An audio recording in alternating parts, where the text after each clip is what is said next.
Major funding for Sugihara, Conspiracy of Kindness, is provided by the Freeman Foundation.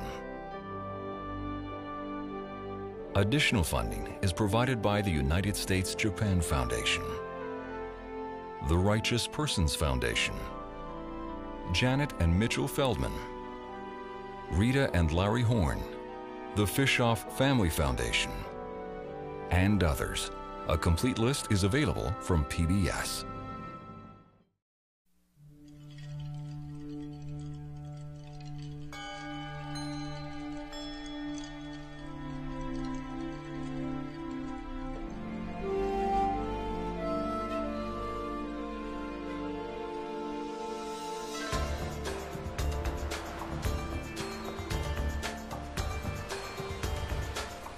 Tokyo, Japan.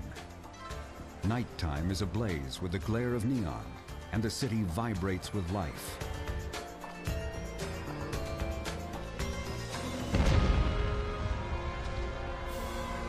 But in 1945, Tokyo is illuminated with the flames of terror and death.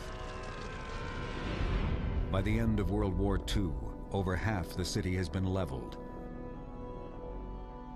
and more than 1 million people are left homeless. As American occupation forces enter the capital, they rush to seize documents to chronicle Japan's war activities. But most of the records have been destroyed in the bombings. Many of the sensitive papers that survive are burned in what becomes known as the bonfire of the bureaucrats.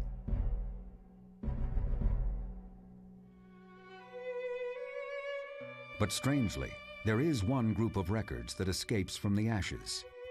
14 bound volumes of top-secret cables and reports called Racial Problems and Related Miscellaneous Matters, Jewish Problem File. Some 7,000 pages dealing with Japan's analysis of the Jewish people in the 1930s and 40s. Titles like Jewish Monopolies and How to Manipulate Jews for Japan. The quantity of paperwork is remarkable, considering few Westerners are aware the Japanese had any relationship with the Jews during this period. Buried deep within the papers is a cable dated July 28, 1940. From a Japanese consul in Lithuania to the Foreign Ministry in Japan. The diplomat sending the message is named Chiune Sempo Sugihara. Sugihara writes of his shock over what is happening to the Jews in Europe. At the end of the letter is a startling revelation.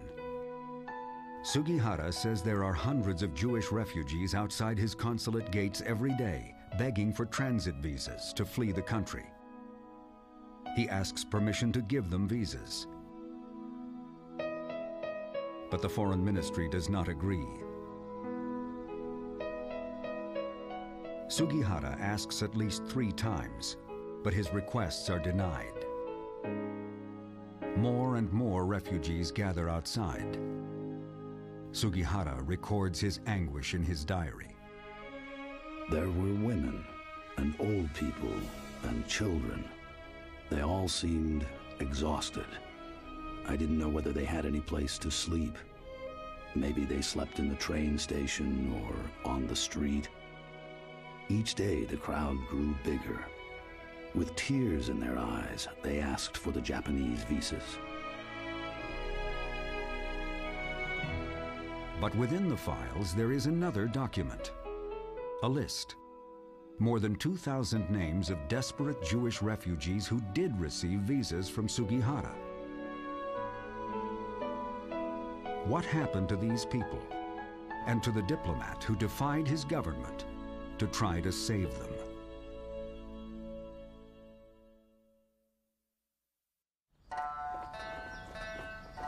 The story of Chiune Sugihara and the strange, almost unknown link between the Japanese and the Jewish people begins more than 100 years ago, around the turn of the 20th century. In 1894, Japan launched a war with China. Then, 10 years later, began a campaign against Russia. The goal was to control the resource-rich territory of Manchuria and obtain raw materials for Japan's newly emerging industrial revolution. But Japan needed an enormous amount of money to finance this ambitious war effort. In the spring of 1904, a special finance minister, Korekiyo Takahashi, was dispatched to the world's financial center in London to secure a loan. But every banker turned him down. Why wouldn't they give him money? Because the Japanese were fighting the Russians. We knew the Russians. No one knew the Japanese. And everyone was convinced that the Japanese would lose the war. You don't lend money to the loser, he'll never pay it back. Then, in a chance meeting at a dinner party, Takahashi encountered an American named Jacob Schiff. Schiff was a prominent Wall Street financier and a Jew. Schiff says, what do they know? I'll give you all the money. Takahashi took it. And then he asked, tell me, why does everyone refuse me and you give me all the funds? Schiff says, as a banker, everyone should refuse you. I'm also a banker, and I understand why I should refuse you. But I don't give you the money as a banker. I give you the money as a Jew. The Russians had an attack on Jews in the village of Kishinev. He says, we're at the start of the 20th century. This is going to be the century of peace and the century of enlightenment. How dare they have a pogrom against the Jews? I'll give you all the money you need on one condition. Beat the hell out of the Russians. Schiff's loan is an astonishing figure for 1904, nearly $200 million. The Japanese won the war and surprised the world. Schiff became a national hero in Japan. Wall Street then became the international financial market because that loan was floated in Wall Street rather than in London. Until this time, the Japanese had little contact with Jews. But the Schiff loan led to an exaggerated perception of the power of the Jewish people, a view that would influence Japanese policy for the next 40 years. Meanwhile, rural Japan remained virtually untouched by industrialization, war, and the intrigue of international finance. Local farmers and samurai held fast to the ancient traditions of the Bushido Code: duty, honor, dignity, and an unwavering loyalty to family and country. Chiune Sugihara was born here in the village of Yaotsu on January 1st, 1900. His mother hailed from a long line of samurai, so his early years were influenced by the Bushido Code.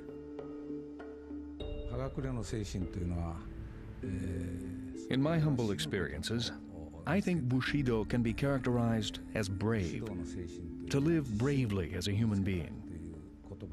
There's a term, Hagakure spirit, in Japan. This means that samurai should find the spirit to die. It doesn't only mean that they should find beauty in dying, but also to live strongly. This is what my father taught me. I believe Chiune Sugihara had a strong samurai spirit living deep within him.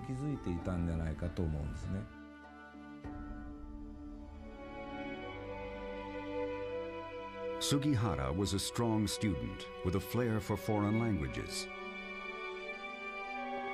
He was also fascinated with foreign cultures. He became an avid baseball player and fan.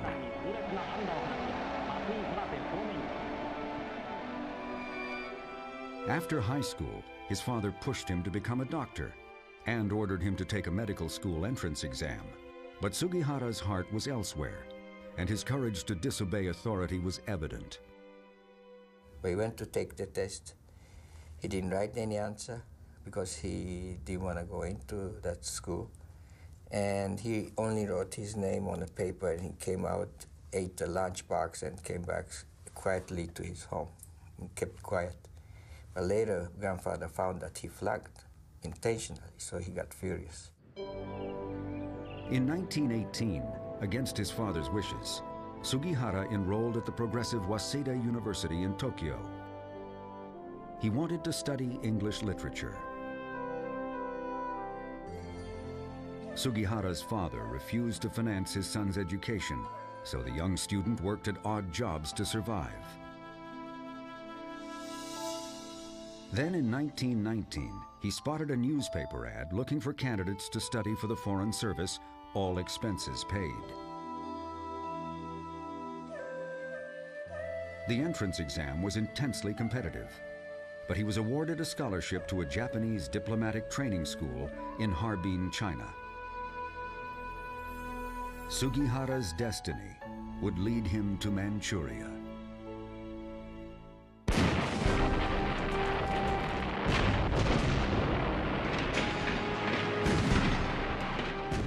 Throughout the 1930s, the Japanese continued to seize territory in China, waging a cruel and merciless war that left civilians dead and homeless by the millions. By 1932, they occupied all of Manchuria and conquered the city of Shanghai. The Japanese government was losing control of its rampaging military, which was determined to make Japan a great international power. But a rival group believed there was another way to achieve world dominance. They were industrialists, known as the Manchurian faction. They said, why build a military and waste all that money on guns and munitions and being hated and stabbed in the back and going to war?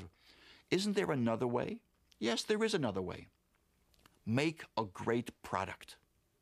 Sell it. They will buy it from you whether they love you or hate you. And you'll become rich, you'll become strong, you'll become powerful and invincible. But, and the but is the killer, everything made in Japan in 1920s and 1930s was junk. If you bought a pair of shoes made in Japan, if you wear it in the rain, it would dissolve. If you bought a shirt made in Japan, if you pulled the thread, the whole shirt would come apart. They said in their cabinet meetings, we never made a good pair of shoes.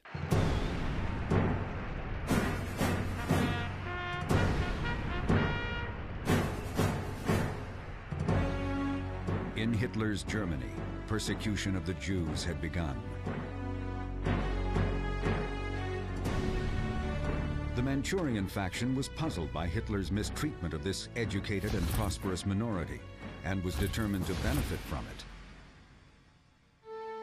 A group of industrialists, including Yoshike Ayukawa, the founder of Nissan and Toshiba, devised top-secret plans to import as many as 300,000 Jewish refugees to develop a homeland in Manchuria. We have a lot of room. We have Manchuria. And if we don't populate Manchuria, we're going to lose it. Jews are engineers. Jews are architects. Jews are designers. Jews know how to make clothing.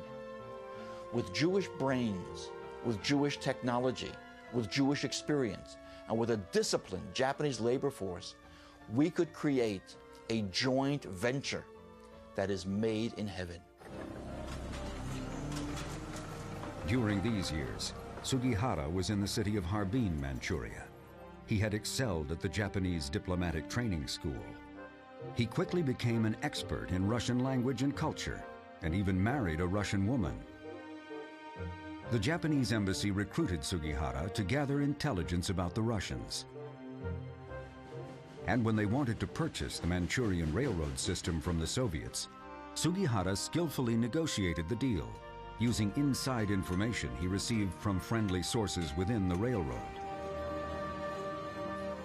He, with his Chinese spies, basically were able to go around and find out the true value of the Northern Manchurian Railroad, which the Russians had valued much higher. Because of his intelligence gathering information, he offered them half as much as they had wanted. And as a result, he paid a fair market value for the Northern Manchurian Railroad, which infuriated the Russians. But despite his rising reputation within the foreign ministry, Sugihara would soon leave his post in Manchuria. He was the deputy foreign minister in the Manchurian government, which was an extremely repressive occupation of China, where tens of thousands, if not millions, of Chinese were murdered by the Japanese military occupying government. In his diary, Sugihara recorded his disgust for these policies. I resigned from my post in the foreign ministry because the Japanese dealt with the Chinese cruelly. They didn't consider them human. I couldn't bear that.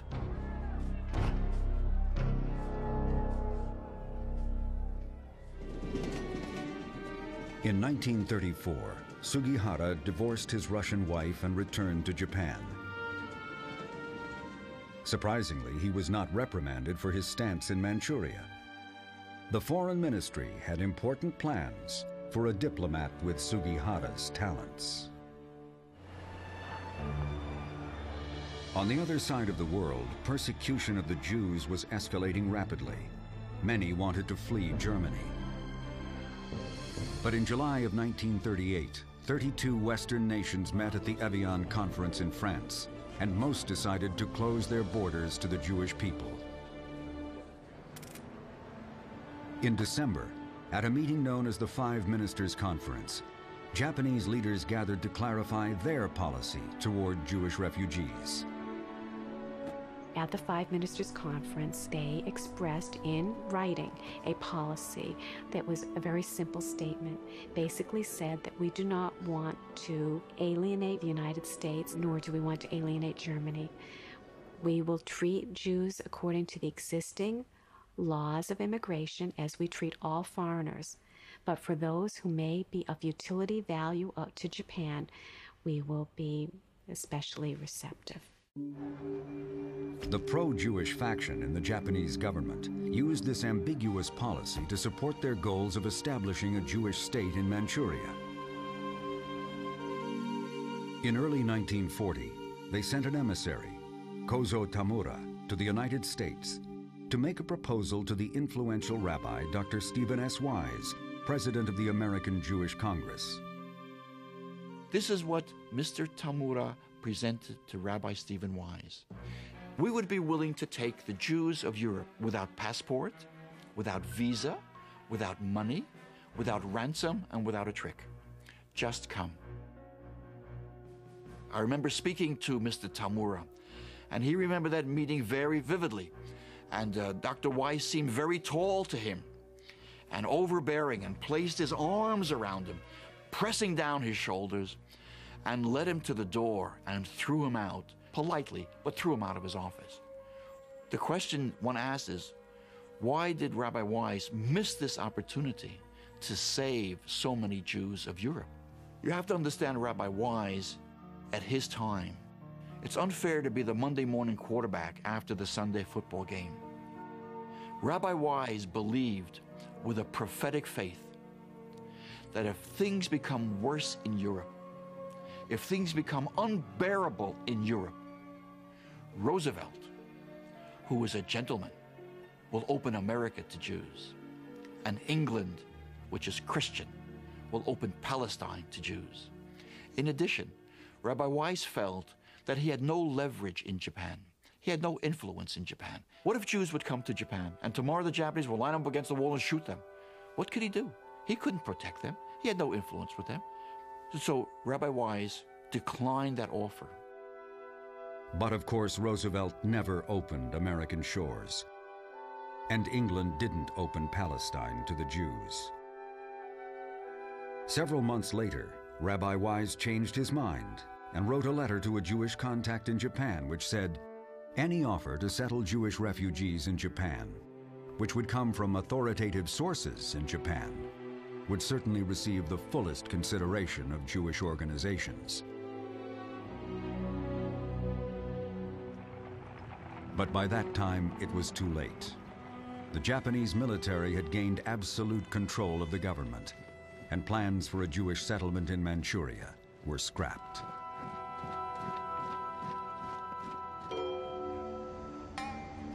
Chiune Sugihara was now back in Japan, training for service in Europe. In Tokyo, he met a beautiful young woman named Yukiko Kikuchi.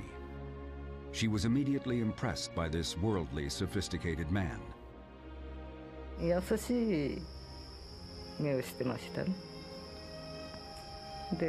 I noticed that he had very kind eyes. And he was unlike other Japanese men, especially in his attitude towards women.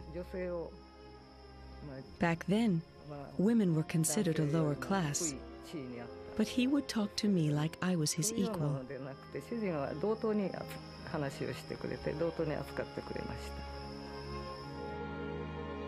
Yukiko yearned to travel and was perfectly suited to be a diplomat's wife.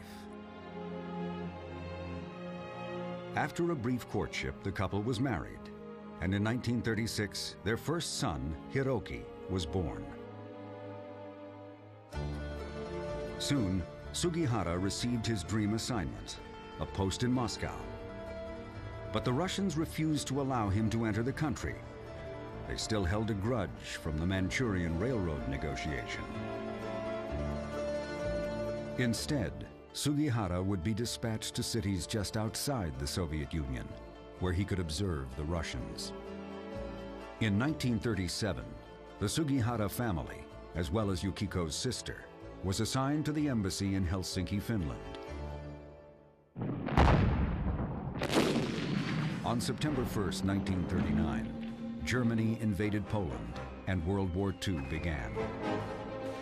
2 weeks later, Russia attacked Poland from the east. Polish Jews were trapped between the terror of the two invaders, and many fled to the neighboring independent nation of Lithuania. More than 15,000 Polish Jews escaped across the border, including several entire yeshivas, Jewish religious academies. The prestigious Mir Yeshiva fled with over 300 teachers and students. The homeless refugees were supported by a Lithuanian Jewish population that numbered nearly 250,000. Lithuanian Jews invited the refugees into their homes and began hearing first-hand accounts of the atrocities in Poland. Sully Ganor was an 11-year-old boy living in the capital city, Kaunas. Refugees came and we began to hear the horror stories. As soon as they came, they started running around the embassies and various consulates trying to get visas because they were absolutely sure that Lithuania won't be spared and will be next on the list. Refugees Susan Blumen and her husband were staying in a small Lithuanian farm town, but they desperately pursued a visa to a safe haven. And we were going very often to Kaunas, where all the consulate and embassies were located, hoping that through them we'll be able to find a place of refuge. But was not the case, because doesn't matter how many times we put our application, we were always denied. Nobody wanted us. We were just in a hopeless situation with no one wanted us. In the fall of 1939, Chione Sugihara opened a one-man consulate in the city of Kaunas, Lithuania.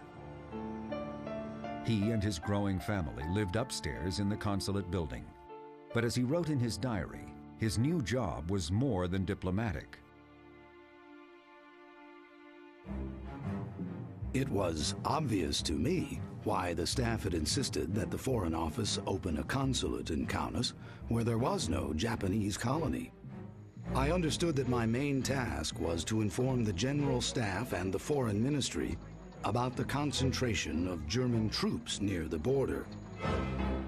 They wanted to know whether the German army would really attack the Soviet Union. If the Nazis invaded the Soviet Union, Russian troops would be rushed to the German front. The Japanese would not have to guard the Manchurian border as carefully, freeing up their own soldiers for further expansion in Asia. Sugihara was the perfect choice for this position. He was fluent in Russian and German. He would often take his family out on picnics, conveniently choosing spots with excellent views of the surrounding landscape. We used to go to picnic very often on the weekends. And we used to go to very different places that nobody goes. While we were playing, he used to disappear suddenly. We didn't notice when he disappeared and didn't come back for 2 or 3 hours. Later, we found out that he was going to the border of German territory or Russian territory. Diplomats in times of peace are gathering information. In times of war, they're gathering intelligence. The difference between intelligence and information, it could be a fine line.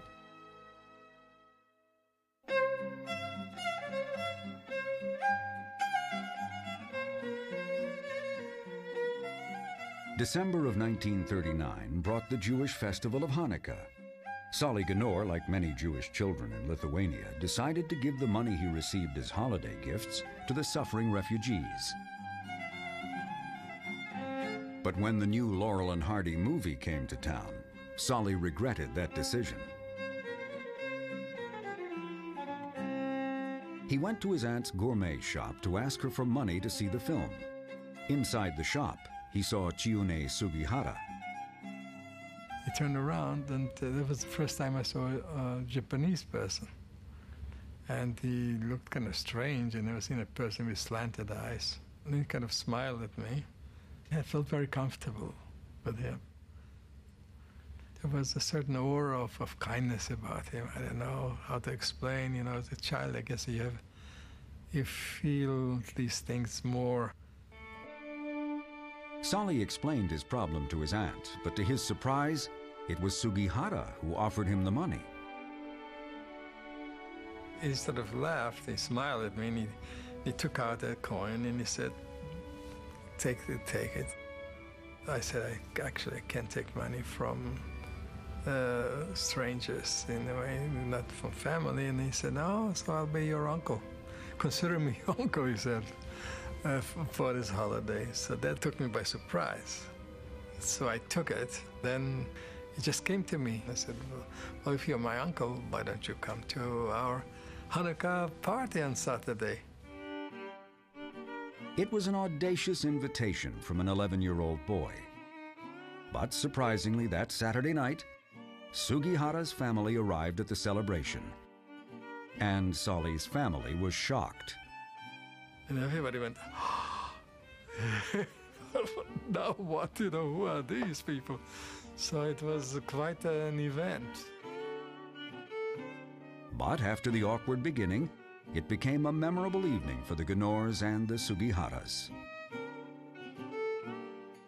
He remarked, I remember, to my mother, with a nice warm atmosphere in the house, and my uncle played a harmonica, and everybody sang the songs.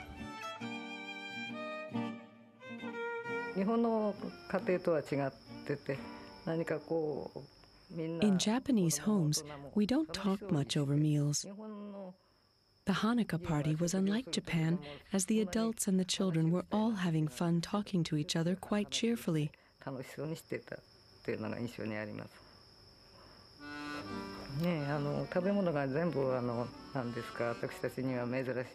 Also, the Jewish food was very unusual for me, and it was a lot of food. I couldn't eat it all, and I didn't want to be rude. I didn't know what to do.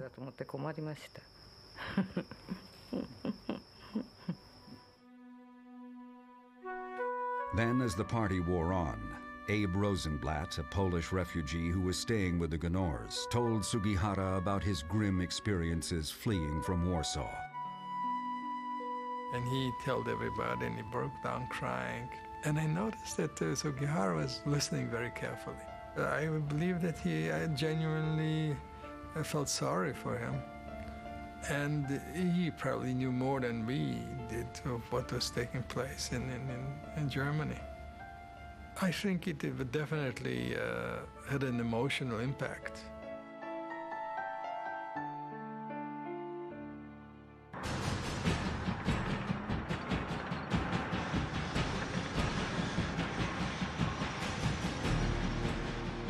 In June of 1940, the Soviet Union formally annexed Lithuania.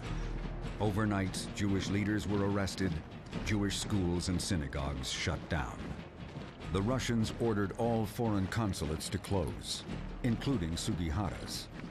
Not only was Lithuania no longer a safe haven, but the options for escape were diminishing quickly. To leave Lithuania, Jews needed to secure a series of official documents and diplomatic stamps. The first of these was a passport. Many Jewish refugees had fled Poland without this document, but some were able to secure a replacement from foreign embassies. In addition, they needed an N, or entry visa, proof that another nation would accept them. These were extremely difficult to obtain. They also needed a transit visa, allowing them to stop temporarily in a country while awaiting transport to their final destination. Only after they had secured all these documents could they apply for an exit visa to leave Russia. The problem was that applicants were sometimes sent to Siberian labor camps merely for applying. Even if all these documents could be obtained, with Europe a battlefield, refugees faced a long journey east across Russia to Japan and on to whatever country would accept them. Many Jewish leaders urged their people to stay put, but others saw remaining in Lithuania as a death sentence. To leave, the refugees had to move quickly. All the foreign offices in Lithuania were closing rapidly. Within weeks, there would be nowhere left to even request a visa, and escape would be impossible. At this point, several Dutch citizens stepped forward as unlikely heroes. Pesla Lewin was a Dutch Jew married to a Polish scholar. She and her family were living in Kaunas. Nathan Gutworth was also from Holland, and he was studying at the Telz Yeshiva in Lithuania. As Jews, Lewin and Gutworth feared for their lives and wanted to flee immediately. But they knew they could not return to their homeland.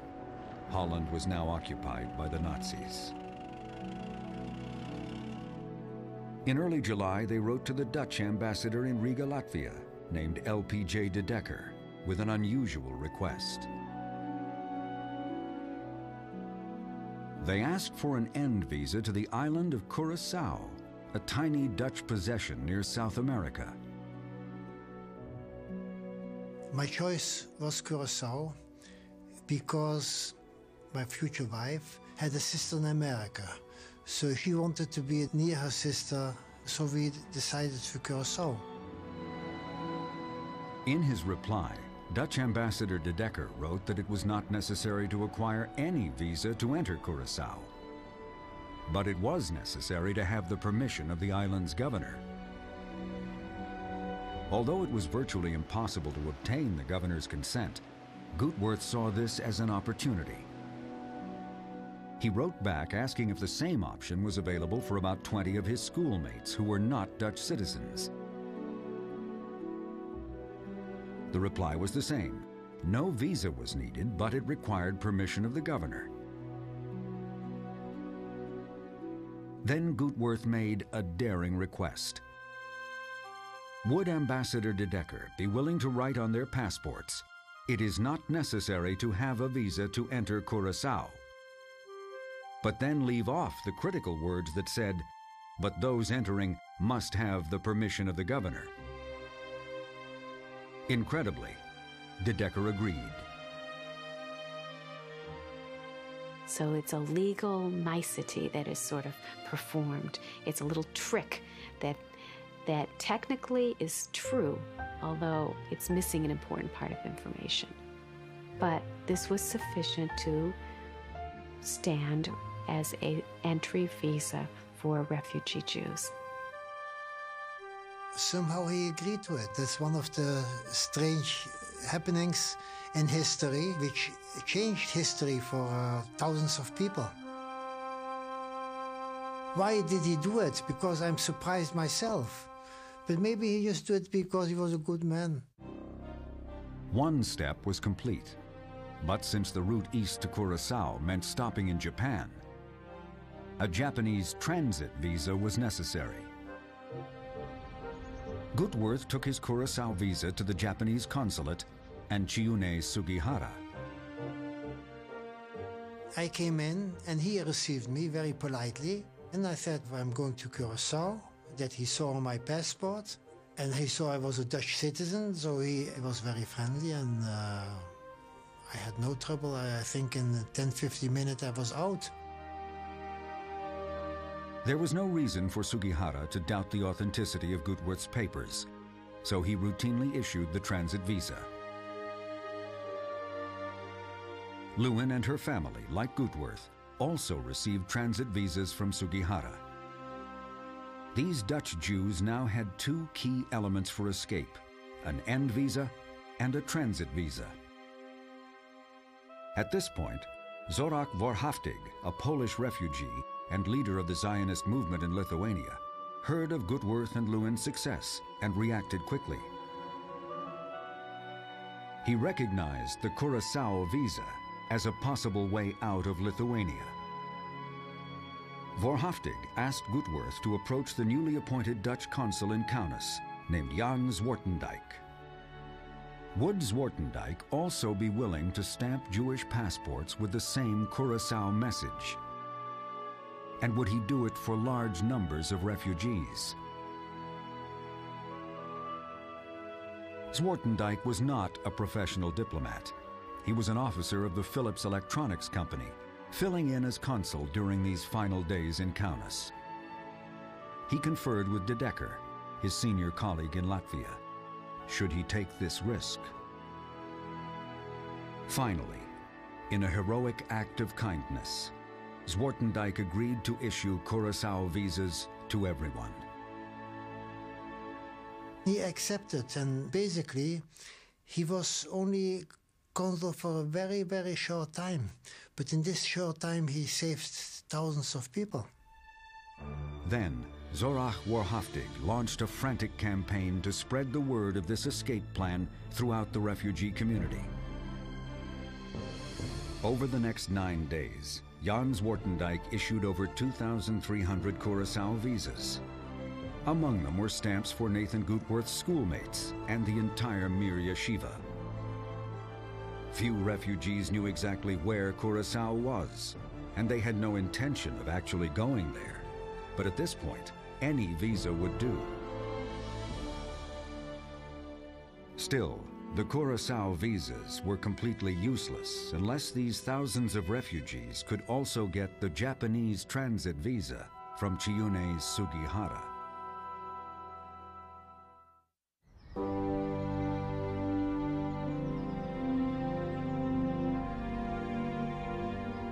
During the summer of 1940, Sugihara was preparing to close his consulate and report to the Japanese embassy in Berlin for reassignment.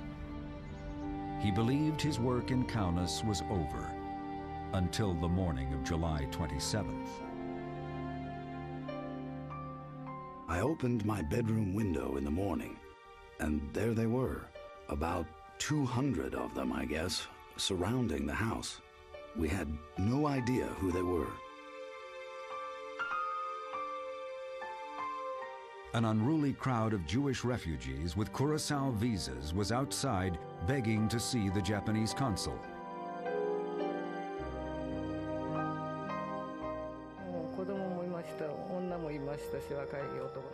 There were children, women, and young men.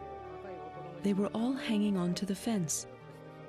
The young men were trying to climb over the fence, but the security of the consulate was pushing them back.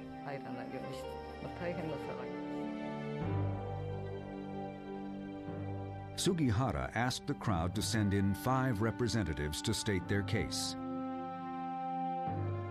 Inside, the men requested transit visas and told Sugihara he was their last hope. Zorak Warhaftig led the group. Samuel Groudens was his secretary. We discussed the matters with him, and he had at first his doubts whether he can do it, because he would have to get the permission of his government. They explained what had happened in their hometowns with the Germans. Poland had been bombed and occupied.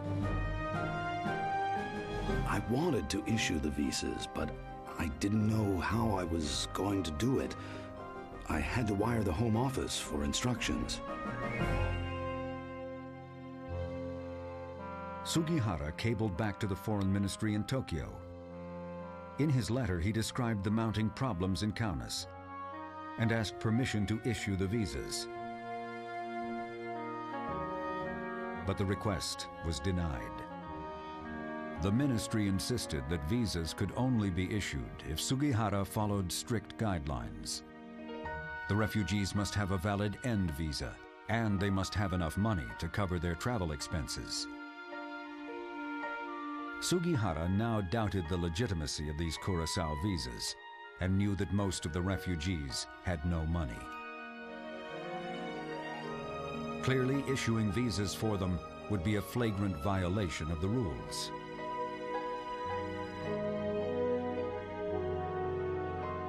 Over the next few days, Sugihara cabled back several times with visa requests. But the approval never came.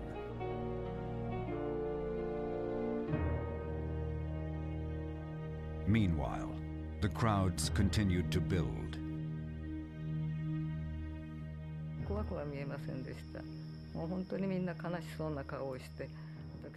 I wasn't frightened by the crowd. They all looked so sad. Some women were looking right at me with great sorrow. Some of them had their hands together begging. I could see how they came there, depending on us.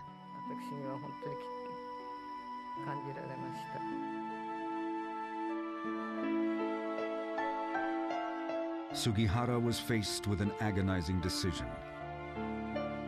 To disobey his government would surely bring punishment and disgrace.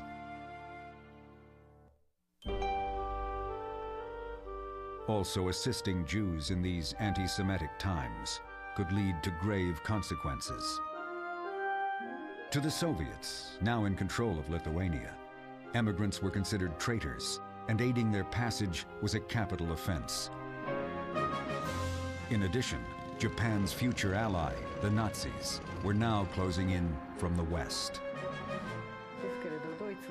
If we were in Germany and we did something like that, my husband, myself, my children could all be taken away by the Nazis. I didn't know what they would do to us. Maybe they'd kill us.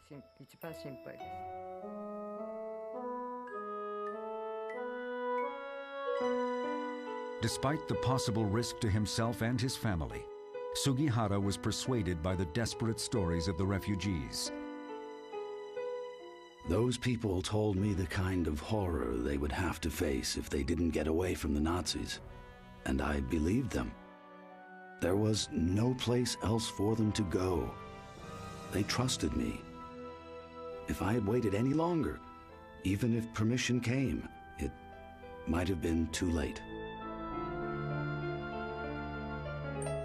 Finally, at the end of July 1940, Sugihara agreed to issue the transit visas.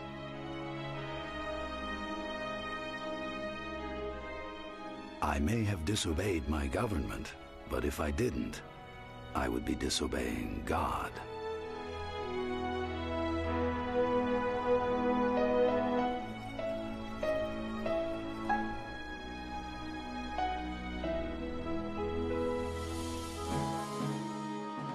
Crowds of hopeful refugees arrived in droves.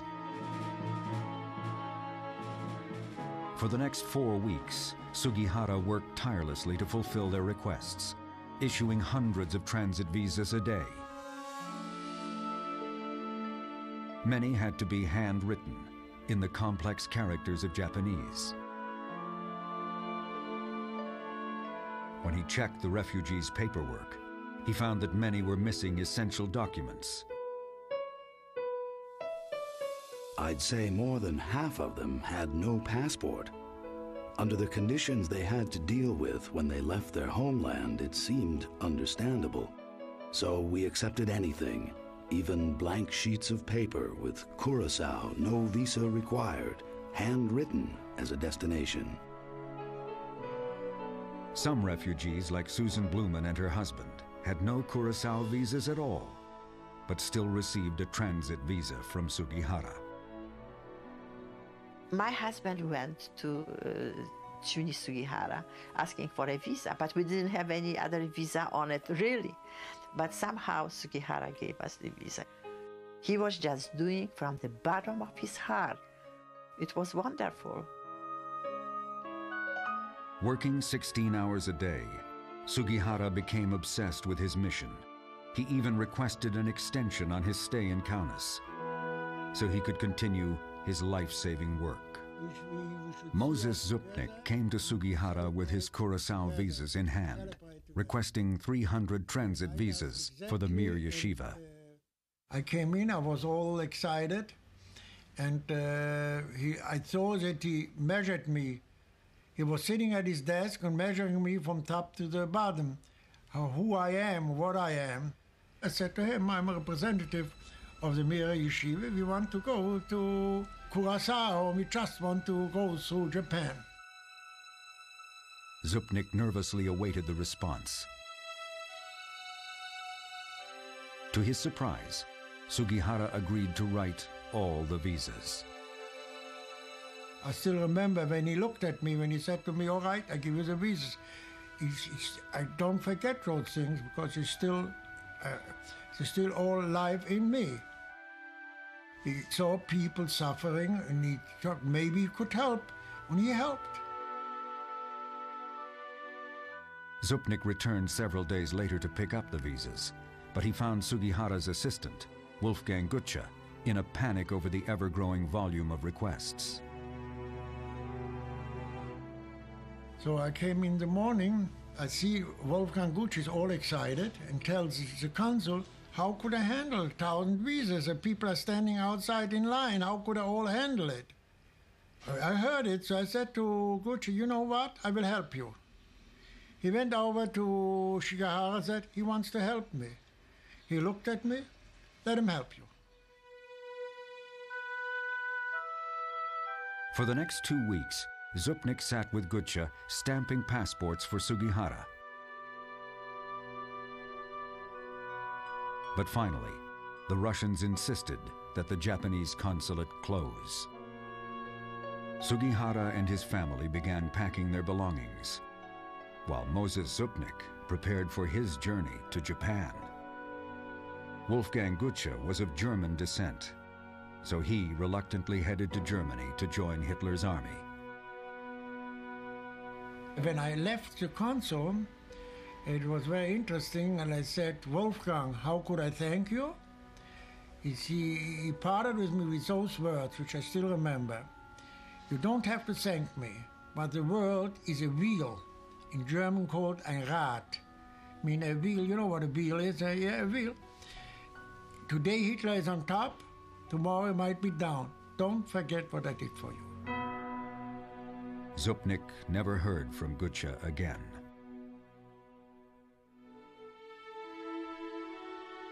In early September, after writing more than 2,000 transit visas, Sugihara prepared to leave for Berlin.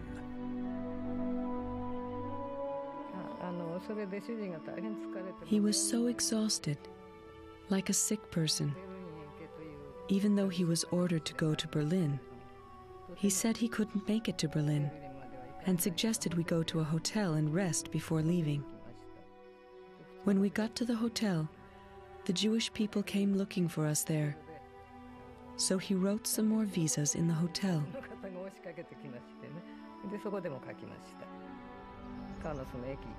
The next day, when we got to the train station, they were there too. So he wrote more visas on the platform until the train left. Once we were on board, they were hanging on the windows, and he wrote some more. When the train started moving, he couldn't write anymore. Everyone was waving their hands. One of them called out, "Thank you, Mr. Sugihara. We will come to see you again." and he came running after the train. I couldn't stop crying. When I think about it, even now, I can't help crying.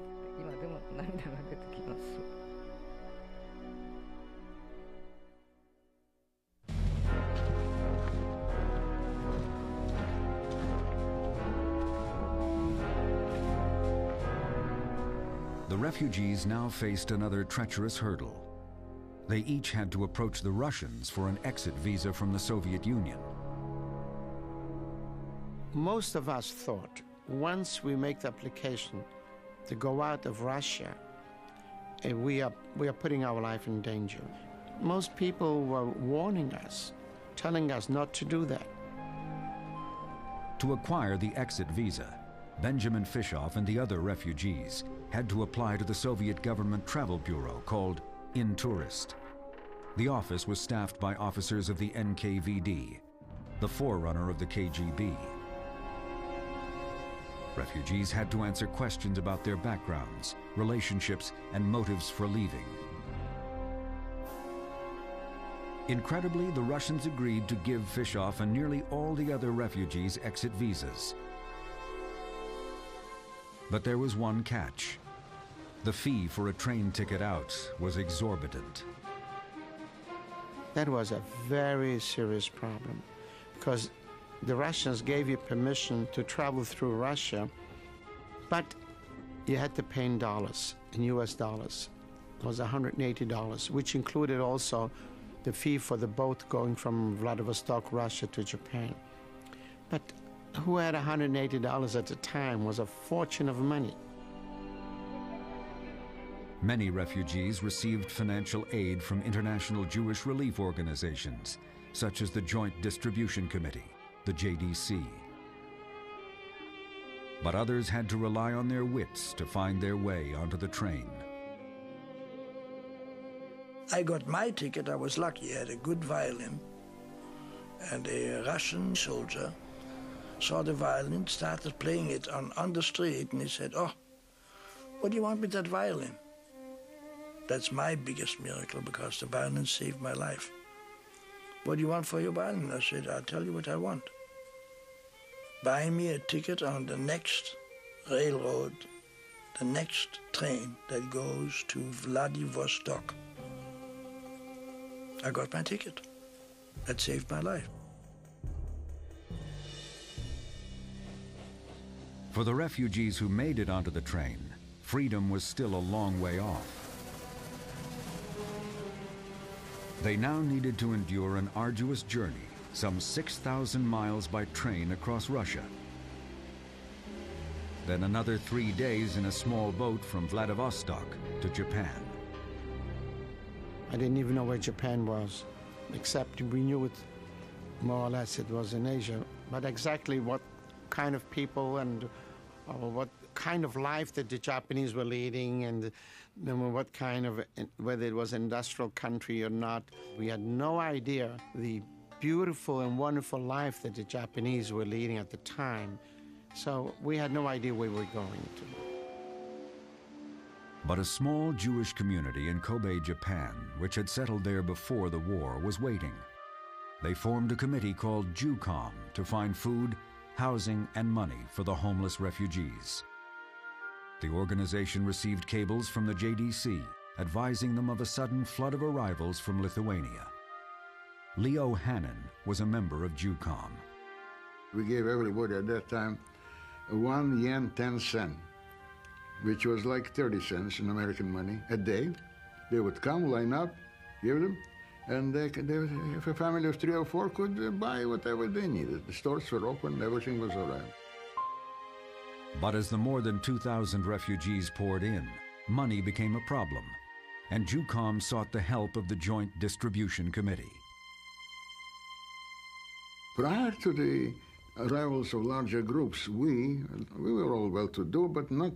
We knew we couldn't finance the whole thing. There were so many people. So we sent a telegram to New York, to the Joint Distribution. And the reply came back, "As long as I live, I'll never forget it. Money, no object, save Jews."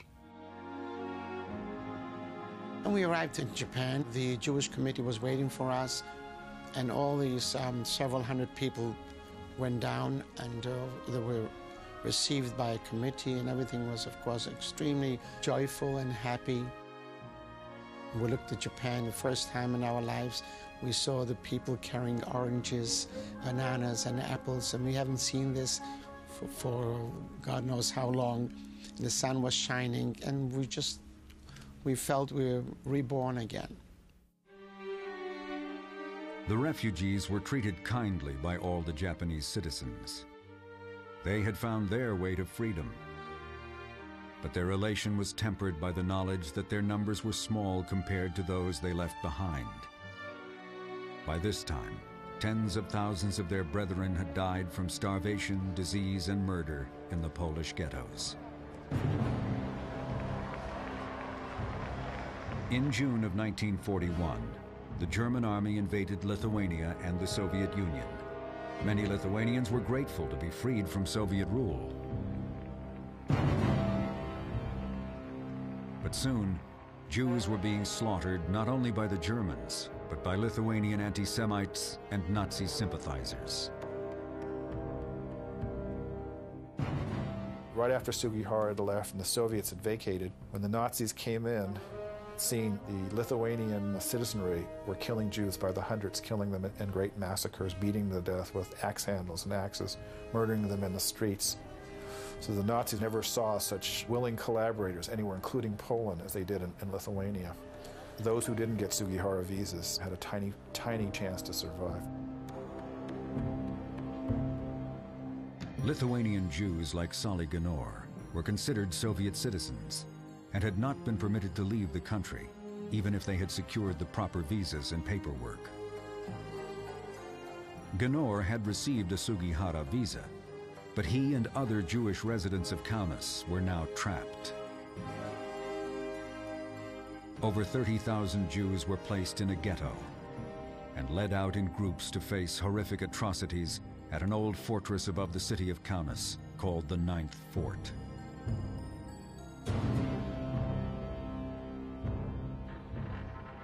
In the end of October in 41, they collected the whole ghetto. It's about 30,000 people, and they sorted 10,000 out. And next day they marched them out to the Ninth Fort, the whole 10,000.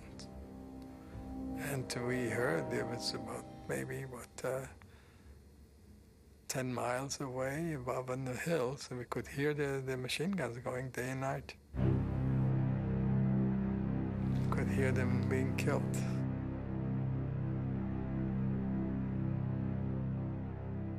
Lithuania's Jewish population once numbered nearly 250,000. By the war's end, more than 220,000 had been murdered.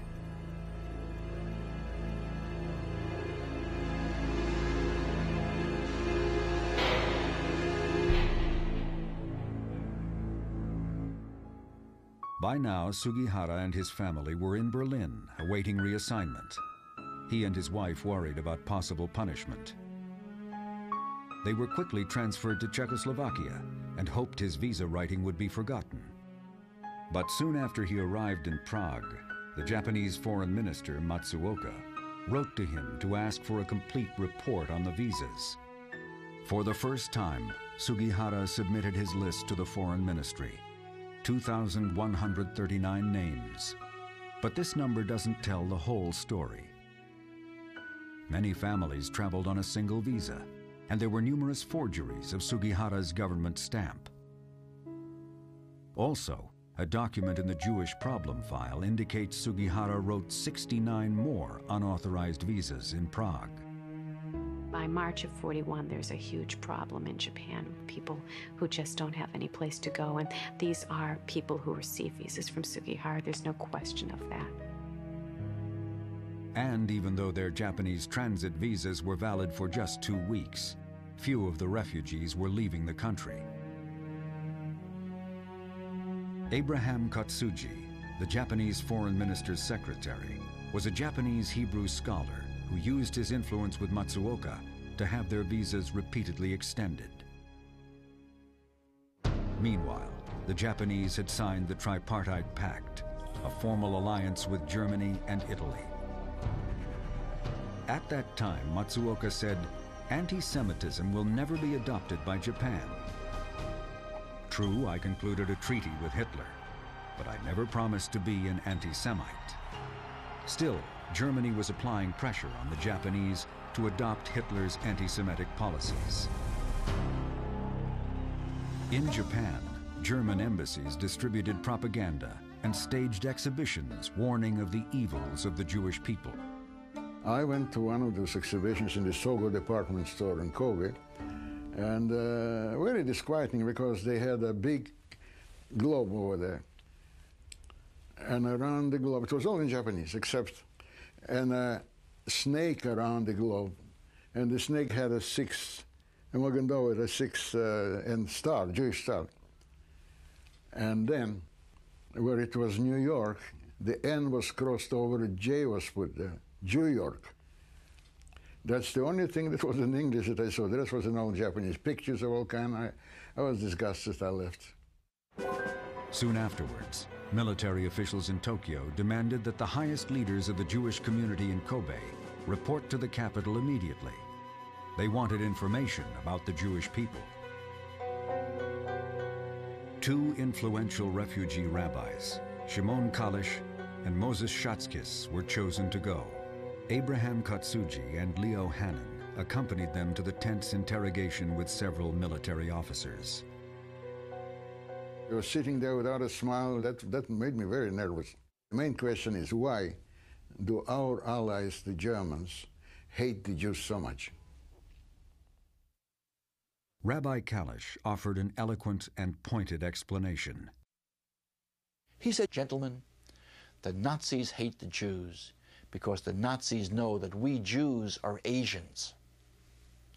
They listened to that and were stunned. They say, "What do you mean you Jews are Asians? We are Asians." He said, "You're also on the list." He said, "What list are you talking about?" He says, "Young man, why don't you read, why don't you listen to what they say in Europe instead of the censored translation they give you here? You know what they talk about in Europe? The Aryan, the pure race, 6 foot tall, not one Japanese. Blonde hair, not one Japanese. Blue eyes, not one Japanese. Caucasian skin, not one Japanese." He said, "You're not the Aryan. You're not the pure race." They talk about the Jews. They talk about the Gypsies. They talk about the Slavs. They talk about the blacks. They talk about the yellow. Who's the yellow? That's you. When they finish with us, they come to you. We're from one side of Asia, called Israel. You're from the other side of Asia, called Japan. But we're in the same boat. After long deliberation, the Japanese generals announced their conclusion. The top man says, "Go home, back to Kobe, and tell your people not to worry. We will not do to you what the Germans are doing." That was very good to hear. The Nazis continued to press their demands that the Jews in Japan be killed. The Japanese made the decision to ship all the Jews to Shanghai, China. But the infamous Nazi Gestapo chief Josef Meisinger, the Butcher of Warsaw, was now in Japan devising extermination plans for these Jews. Japan stood firm and instead created the Shanghai Ghetto. The Jews remained there until the end of the war. Then most fled to Israel, Canada, or the United States. No one ever went to Curaçao. From 1941 to 1945, Sugihara served in several European embassies. From Prague, he was reassigned to Königsberg, Germany, then Bucharest, Romania. But at the war's end, he and his family were not allowed to go back to Japan and were placed in an internment camp by the Russians.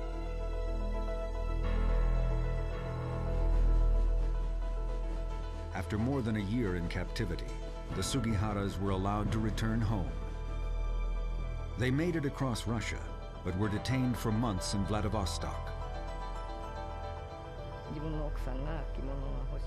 A Russian guard told us that his wife would like a Japanese kimono and asked if we could give him one.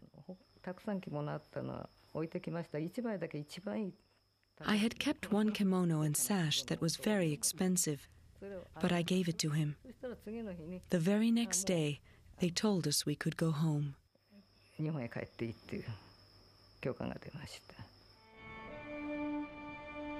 In the spring of 1947, after 10 years abroad, the Sugihara family returned to Japan.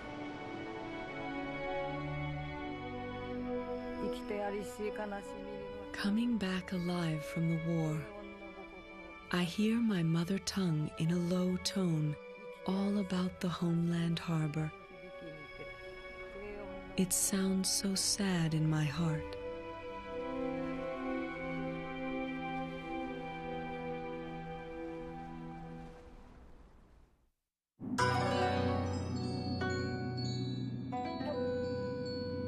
The homecoming was bleak. They had returned to a bombed-out wasteland. Sugihara reported to the Foreign Ministry, hoping to continue his career. They asked him to stand by for reassignment.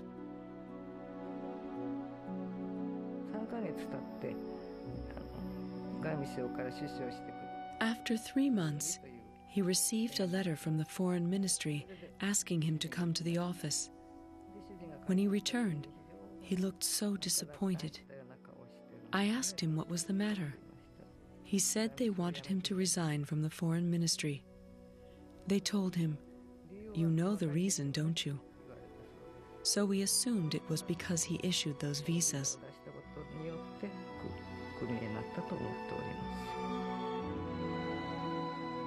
The Japanese government always maintained that the resignation was prompted by the necessary downsizing of the diplomatic corps in the occupied country.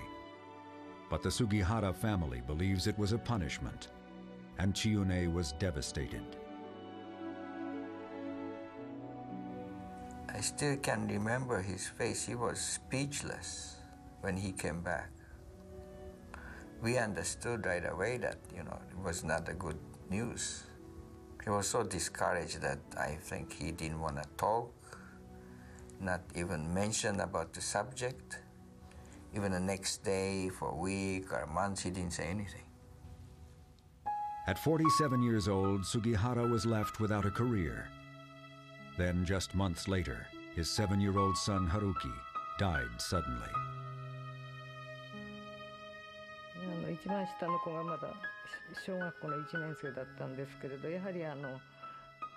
Our youngest was still a first grader. He was just 7 years old. In the war, we'd had so many difficulties until we got back to Japan. We were eating horrible food. I think he was weakened during the travel. I feel so much sadness and regret.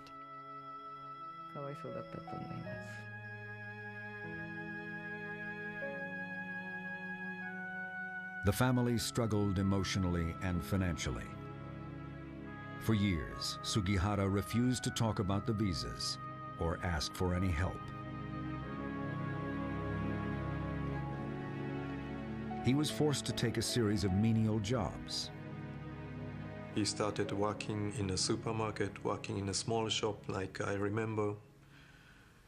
And he took any job just to support the family. Sugihara ultimately took a position with a trading company in Moscow, making use of his fluency in Russian.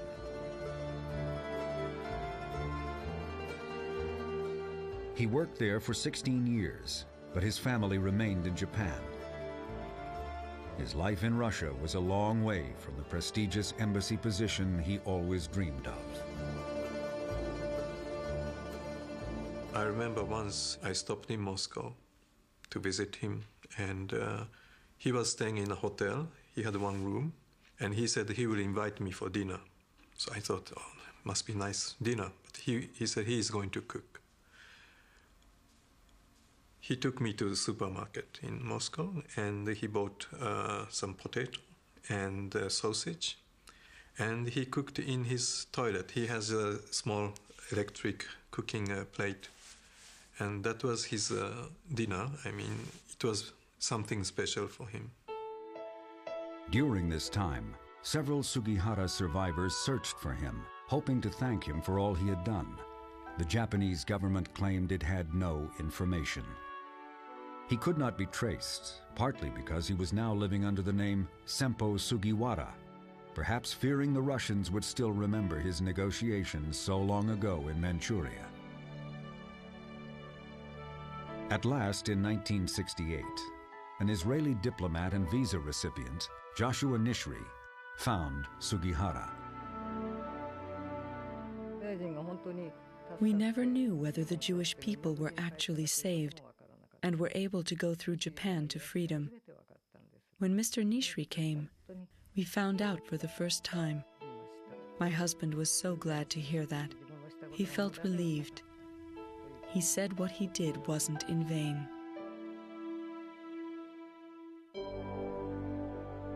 The survivors wanted to honor Sugihara, but he resisted the accolades. The only gift he accepted was a college scholarship to Hebrew University in Israel for his son Buki.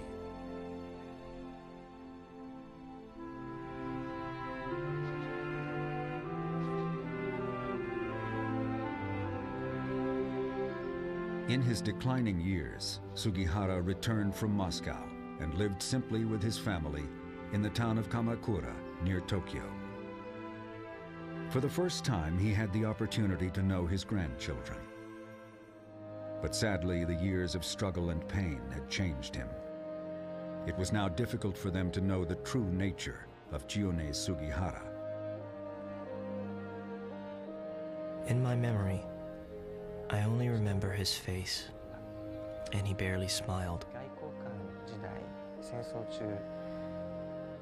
Certainly he must have experienced a lot of difficulties as a diplomat during the war.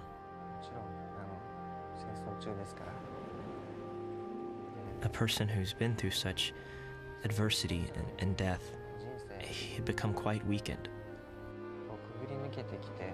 Once my grandfather was a big man, but he became smaller and smaller.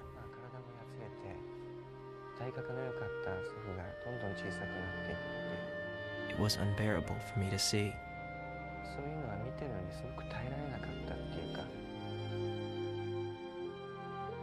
Then, in 1985, Sugihara was selected for a rare honor. He became the only Japanese citizen to be honored by the Israeli Holocaust Memorial, Yad Vashem, as righteous among the nations, a recognized rescuer of Jews. But Sugihara was too frail to attend the ceremony. More and more people now learned of the story, and many questioned why Sugihara wrote the visas and asked for nothing in return. One theory links Sugihara with the architects of the plan to import Jewish refugees to Manchuria. However, in a rare television interview, Sugihara denied knowing of the plan.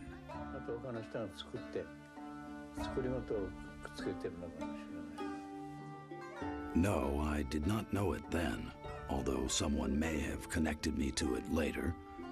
If I had known about such a plan, it would definitely have made issuing the visas a much easier thing to do, because then I would not have to have taken on the sole burden of responsibility for the act. Rabbi Marvin Tokayer was the leader of the Jewish community in Tokyo in the 1960s and 70s.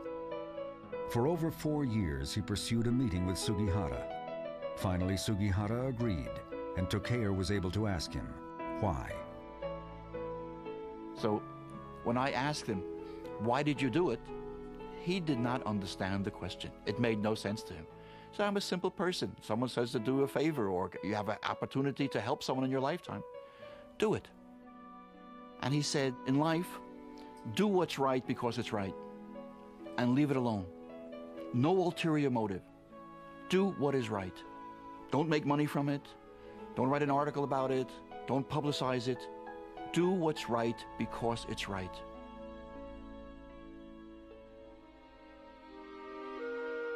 In July of 1986, Chiune Sugihara passed away. He was 86 years old.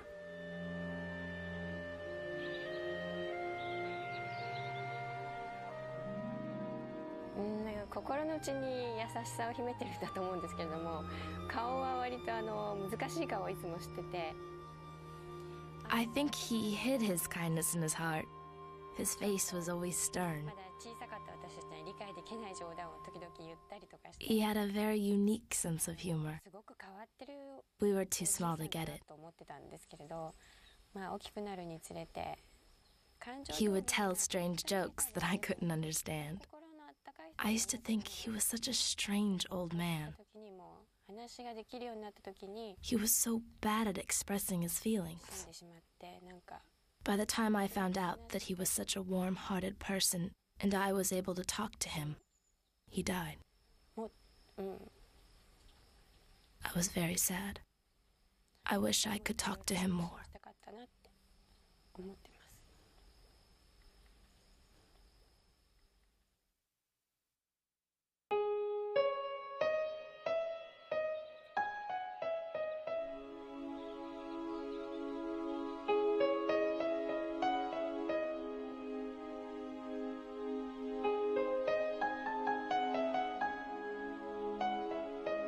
This is the Hill of Humanity, a monument built to pay tribute to Chiune Sugihara. Hidden high above his hometown of Yaotsu, it was erected in 1992 to honor a national hero.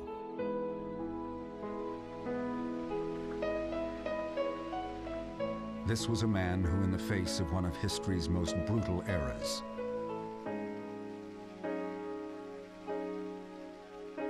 chose to act with courage.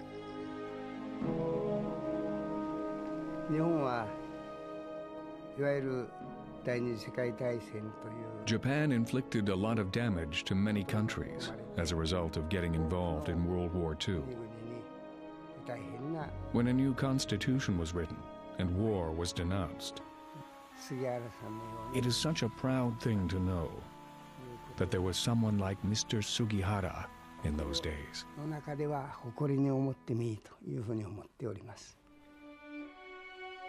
Chiune Sugihara is survived by his wife, 3 children, and their families.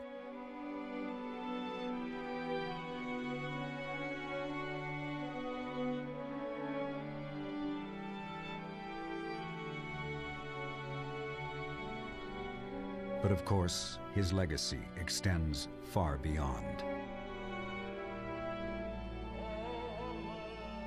Today in Kaunas, Lithuania, the Jewish population numbers less than 1,000. But a street is named in Sugihara's honor. Sally Ganor, who invited the Sugiharas to a Hanukkah dinner, couldn't escape Lithuania. The Germans shipped him to Dachau concentration camp. As the Allies approached, he and his fellow prisoners were forced on a death march. After 6 days, he fell asleep in a field, exhausted and dying. When he awoke, the Germans were gone, and he was approached by a group of strange-looking soldiers. Didn't look like Germans at all. And that already made me happy. And then I heard they speak English, but they didn't look like Americans to me. You know, they had Oriental features. And then I looked at them closer, and I remember that Sugihara looked like them. So I said, my God, it must be Japanese. But then, what are Japanese doing in American uniforms? That was really confusing to me. But one of them came to me, and he sort of put a hand on my shoulders and said, you're free, you're free, boy. Don't be scared of us, you know. We're Americans. And I looked at him, and he laughed. I sort of smiled and says, we are Japanese Americans. I guess there weren't too many of them in the American Army, and I just happened to be the person to be rescued by them. Although Sali Ganor could not be saved by Sugihara, ironically he was rescued by Japanese-American soldiers from the U.S. Army's 442nd Infantry Regiment. After his liberation, Ganor emigrated to Israel, as did nearly half the Sugihara survivors. In Jerusalem, they built a small memorial to Sugihara in a cedar grove that was planted in his name. Nearby, the Mir Yeshiva thrives, having relocated there after spending the war years in Shanghai. In 1998, the Sugihara survivors had a chance to honor Mrs. Sugihara in an emotional reunion at the yeshiva. I am crying. There's no thank you. Mrs. Ambassador, do you know who thanks you? My mother, my mommy, my daddy. Thousands of mothers thank you. But of course, the greatest testament to Chiune Sugihara is expressed in the faces of the survivors who benefited from his kindness, and their descendants who now number in the thousands. There's no question that Sugihara was the savior of my life and of my family, of my children. When I arrived in the United States, I was alone. I got married, so we're two of us. I have 5 children, all of them married, another 10, so we're 12 of us. And thank God we have 25 grandchildren. So we are right now 37 descendants alive today as a consequence of one visa that Mr. Sugihara gave. Against his own government, he gave the visas and he paid the price for it. He was a messenger sent by God, right? No doubt. And what I am saying of myself, thousands of others can say of themselves. Without that visa, they would not have made it.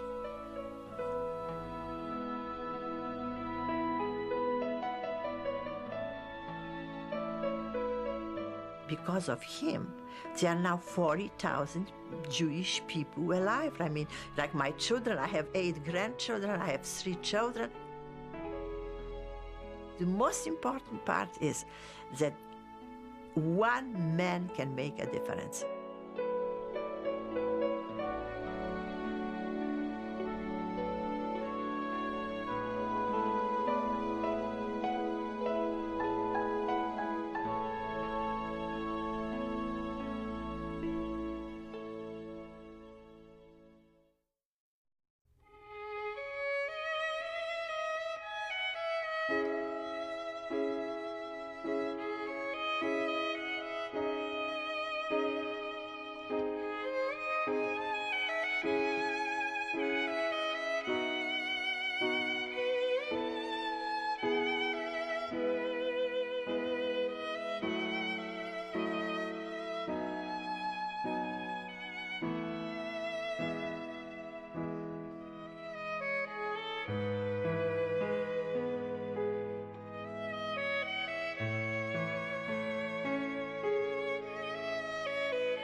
a presentation of WGBH, Boston.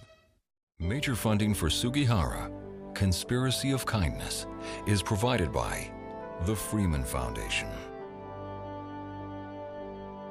Additional funding is provided by the United States Japan Foundation, the Righteous Persons Foundation, Janet and Mitchell Feldman, Rita and Larry Horn, the Fishoff Family Foundation, and others. A complete list is available from PBS. We are PBS.